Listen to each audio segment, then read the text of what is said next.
Hi friends, welcome to Salem Padma சமையல்.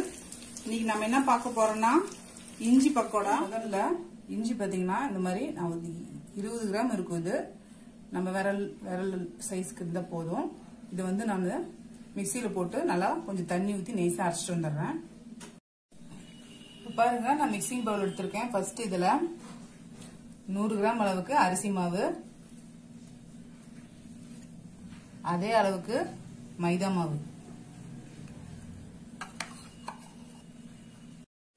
இதுல ஒரு பிஞ்ச் அளவுக்கு பேக்கிங் சோடா,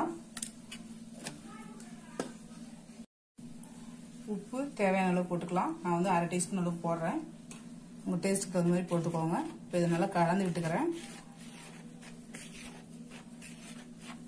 இப்போ இதுல 2 பச்சை மிளகாய், கொஞ்சோண்டு கருவேப்பிலை, கொத்தமல்லி,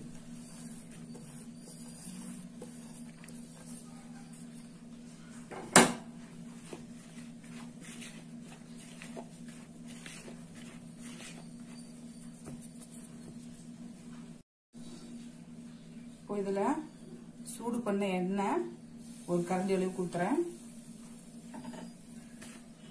இதை மெதுவா கலந்து விட்டுக்கலாம்.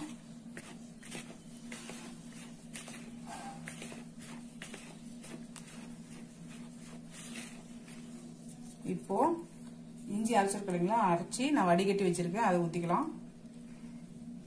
இந்த மேலாப்புல ஊத்துக்க இந்த மாவு மாதிரி எடுத்துடலாம்.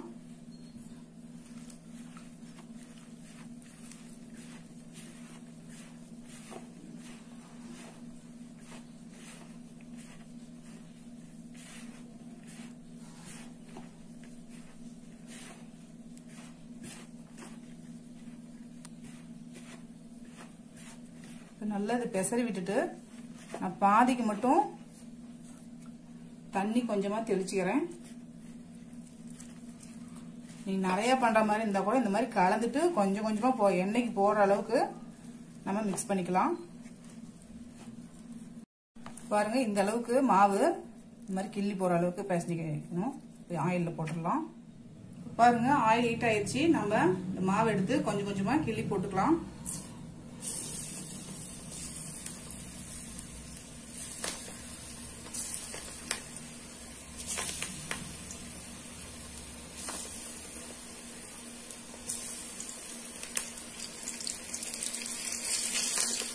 போட்டதுக்கு அப்புறம் ஃப்ளேம் வந்து மீடியம்லயே இருக்கணும். இப்போ திருப்பி விட்டுக்கலாம்.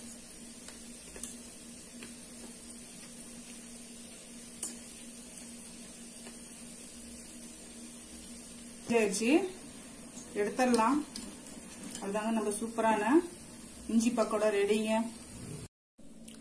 இப்ப பாருங்க, நம்ம செஞ்ச அந்த இஞ்சி பக்கோடா ரெடி ஆயிடுச்சு. இது பாத்தீங்கன்னா குயிக்கா பண்ணிடலாம். டீ போடுற டைம்ல டக்குன்னு பண்ணிடலாம். நல்லா டேஸ்டா கிறிஸ்பாவும் இருக்கும். ட்ரை பண்ணி பாருங்க. இந்த வீடியோ உங்களுக்கு பிடிச்சிருந்தாக்க லைக் பண்ணுங்க, ஷேர் பண்ணுங்க, கமெண்ட் பண்ணுங்க.